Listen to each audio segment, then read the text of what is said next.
All right, so we've talked about dividing. Now we're going to talk about dividing with decimals.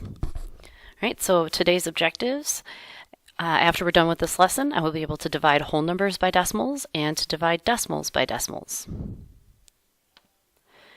All right, so first things first, when we're talking about division with decimals, all of it is going to get set up as long division. So we have to remember that the divisor goes on the inside, on the outside, and the dividend goes on the inside. Okay, so we have our long division. 5 goes on the outside, and 7/500 is going to go on the inside. The process is still the same. We still have our dirty monkeys that smell bad. So we have to divide, multiply, subtract, bring down. Okay, and we're going to put up our chairs for everybody at the party. Okay, but now here's the thing. When we bring up those chairs, I like to also leave a little space for my decimal and bring it up right away. So you don't have to give it a space. You can actually erase that and just say, okay, here's a chair for 0, here's a chair for 7, and a chair for 5, and then bring that decimal straight up. I like to bring it up right away so I don't make a mistake on where it belongs in my answer. Okay, but it goes straight up. So I know that 5 can't go into 0, but in this case I'm going to put a 0 because it's going to be a decimal answer, so I'm going to need that 0 in front. 5 can go into 7 one time, so that's my division. 5 times 1 is 5, that's my multiplication. I subtract and I get 2, and then I bring down the 5. All right, so now 5 goes into 25 5 times, there's my divide. I multiply, 5 times 5 is 25. Now I subtract, and I get 0, so I don't have to keep going. So my answer in this case is 0 and 15/100. All right, what I want you to do is I want you to try to set up this problem, set it up first, and then come back to see if you set it up correctly. All right, so we should have 3 on the outside, 2 and 52/100 on the inside. 2 gets a chair, my decimal comes straight up, and then 5 and 2 both get chairs.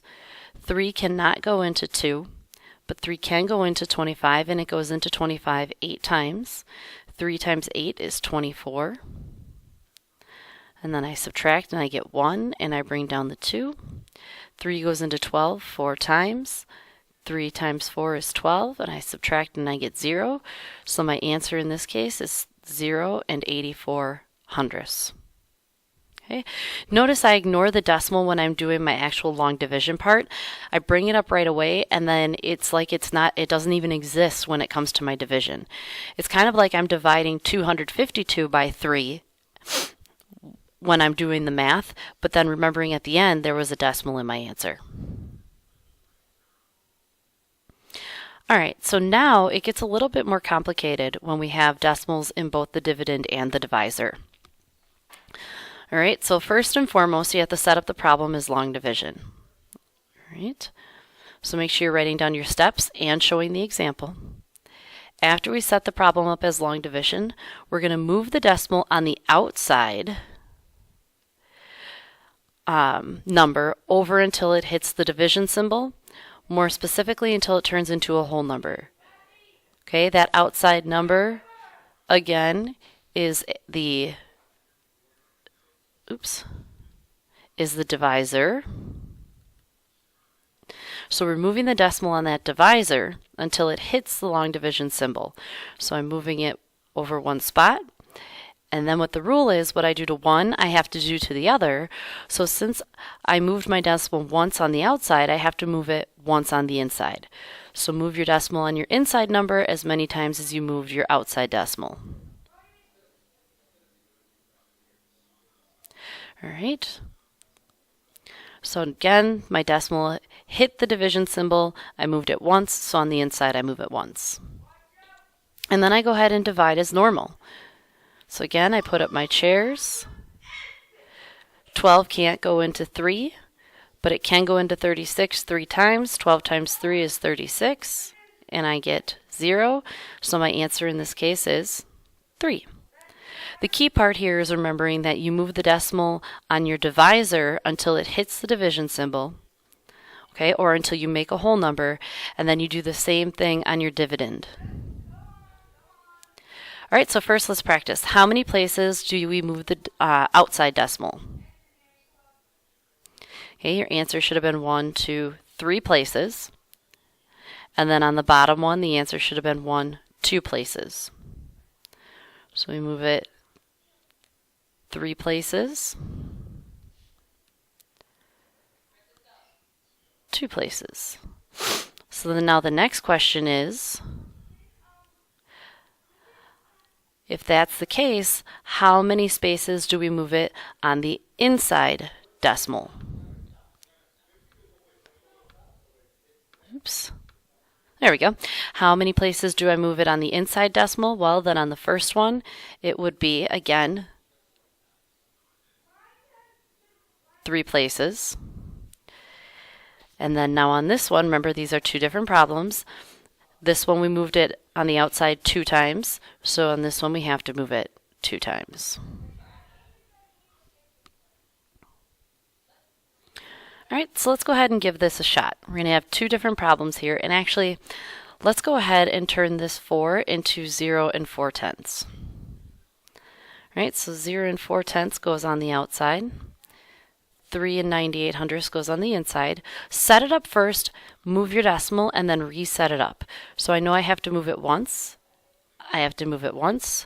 So this becomes 4, and this becomes 39 and 8/10. All right. Put up chairs for everybody at the party, and then bring that decimal straight up. All right. It's really important to make sure that decimal goes in the right spot. 4 can't go into 3. But it can go into 39, and it goes into 39 9 times. 9 times 4 is 36. Subtract, and we get 3. Bring down the 8. 4 goes into 38. Again, 9 times. 9 times 6 is 36. I'm sorry, 9 times 4 is 36. 8 minus 6 is 2. Now, we don't just stop and say it has a remainder. This is where it changes. So we're going to add a 0, and since we added a 0, we're going to add a box. And then we're going to bring that 0 straight down. So then now 4 goes into 20 5 times. 5 times 4 is 20, and when you subtract, you get 0. All right, so if you want to, I want you to go ahead and try this one on your own, and then you can come back and check your answer. If you feel like you need some more practice with me, go ahead and continue on with me. All right, so here I have 0 and 1200ths on the outside, and then I have 122 and 6/10 on the inside.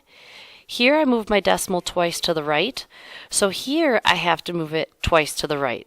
A big mistake that a lot of students make is they don't move it twice, they just stop here. You have to move it 2 times. So here I'm going to add an extra 0, and I'm actually going to change the color so you know that I added that.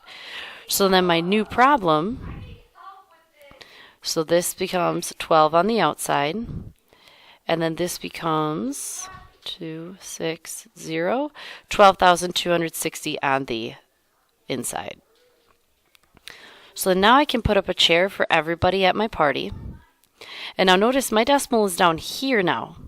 So I can bring it straight up just in case I have to keep going at the end. 12 can't go into 1, but it can go into its 12 one time. 1 times 12 is 12. I get 0, so I bring down a 2. 12 can go into 2 0 times. Now I have to put that 0 in there.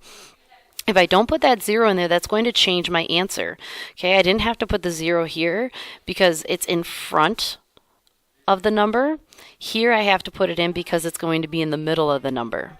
All right, so then 0 times 12 is 0, and I get 2. Bring down the 6. 12 goes into 26 2 times. 12 times 2 is 24. I get 2. Bring down the 0. 12 goes into 20 once. Minus 12 is 8. Okay, so now I am going to have to add that extra 0 and that extra chair. Okay, and I'm actually going to move this up here since I'm running out of space. Right, that 0 comes down, and 12 can go into 80. 6 times. 6 times 12 is 72. And I get 8.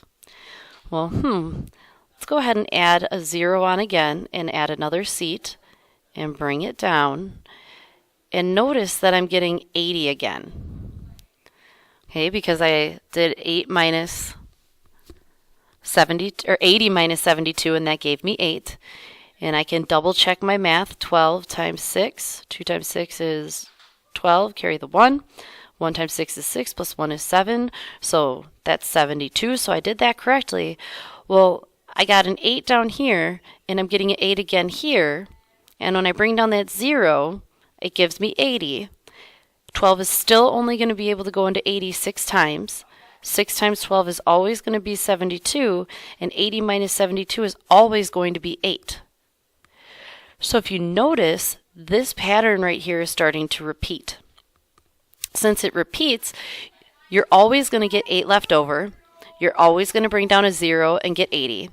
12 is always going to go into 80 6 times. 6 times 12 is always going to be 72, and so this pattern is just going to go on and on and on. So here, you're noticing that this 6 is going to repeat. So this answer would be 1021 and 6/10 repeating. All right. And over here, I forgot to pull it off to the side. My answer would be 9 95 hundredths. Okay, so sometimes my answer is going to work out perfectly, sometimes it's going to repeat, and sometimes it could go on forever. All right, then on the next page are your U-try problems. All right, you have one where you're dividing by a whole number, and you have one where you're dividing with decimals. As always, I want you to try your best, and if you have any questions, please be sure to write them down or email me so we can go over them in class.